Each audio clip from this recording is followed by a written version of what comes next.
Hey YouTube, Scarecrow here, and I'm here today to finally get my Murakumo build out to you now that the set's finally out. I'm trying to get this recorded. This is my third time trying to record it. I've had technical issues, but it'll finally be out hopefully.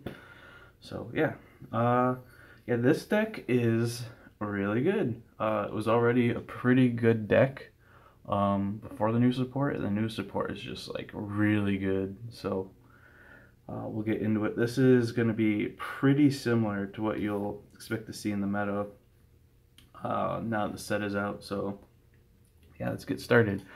We have our starter, and then I play 7 front and 5 draw, 4 heal.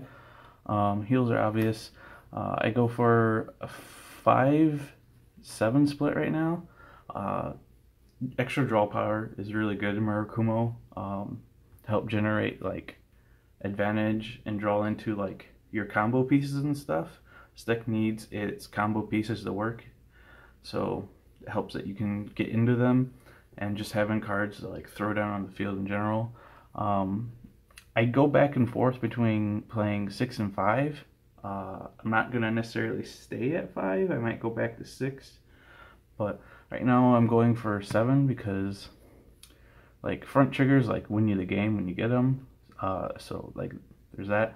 If you're wondering why I play fronts over crits, I think honestly there's not really a great reason to play crits.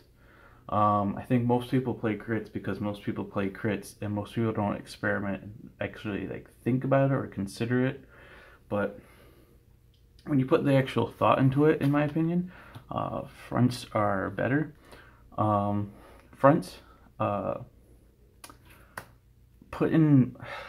I've had to discuss this so many times I get tired of talking about it. All right, so when you go into your big plays, when you do the lockdown, whether you get a front or a crit, let's say your opponent's at 4 damage.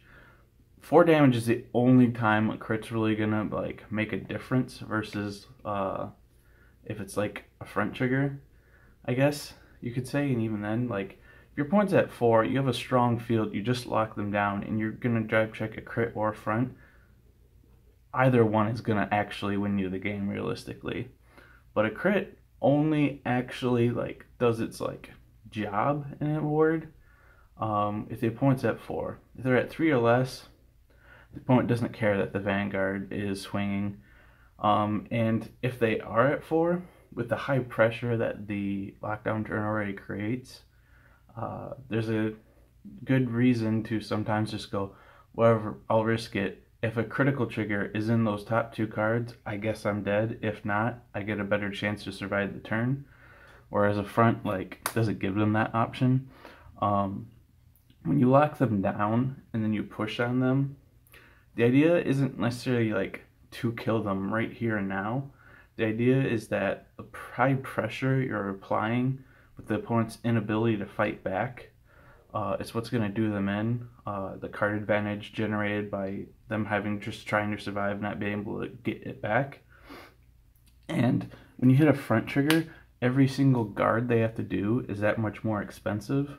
So it's just going to feed into that deprivation that they're in even more, as well as if you get a front trigger, let's say they're at 3 and you get a crit and put them to 5, you've just given them 2 chances to damage check a trigger, and then they can use that to help ride out your turn and stuff. But if you get a front trigger says, even if you get a damage trigger, I'm still good to go. And if you don't get a damage trigger, well, this is going to be painful. So there's a lot to say on it. I haven't covered it all here, but that's the gist of it in general.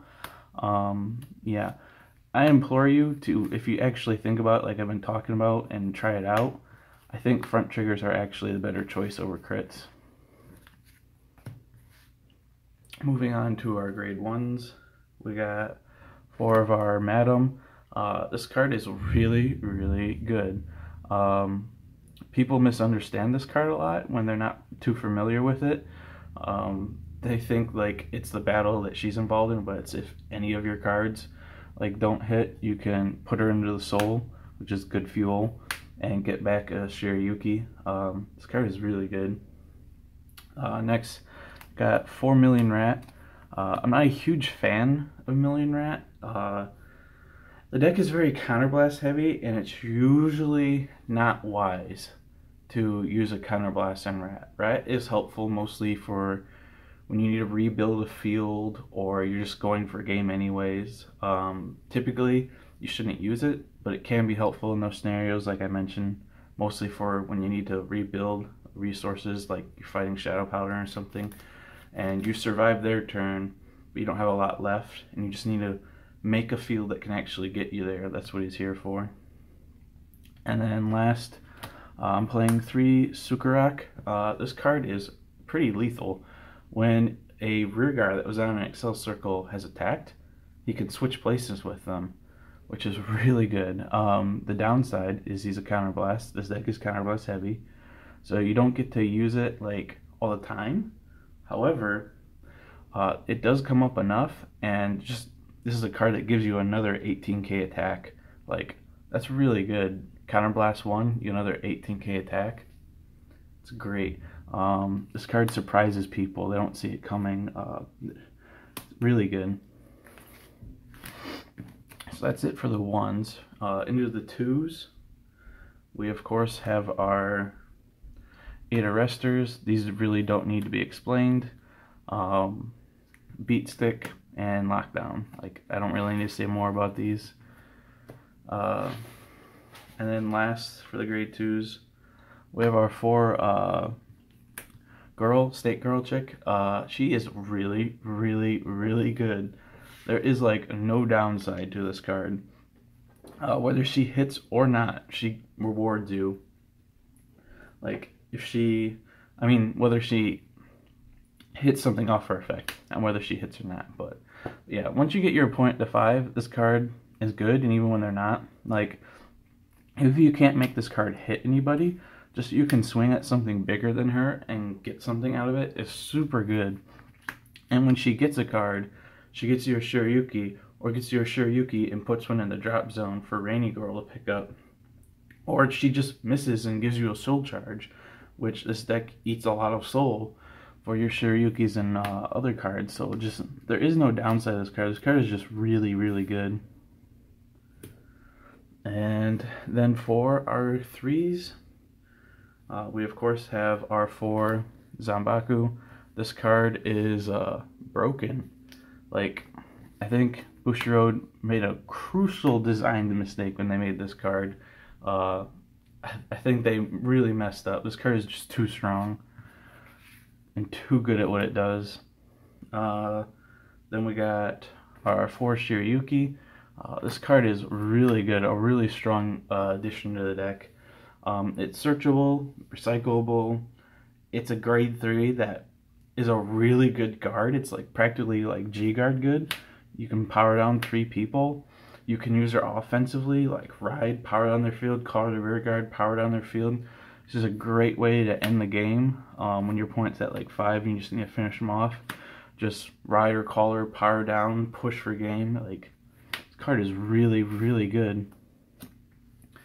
And then the last spot of the deck, we have 2 Zanbaku. This card is a really strong finishing play, but really bad for a verse ride. Not good at all.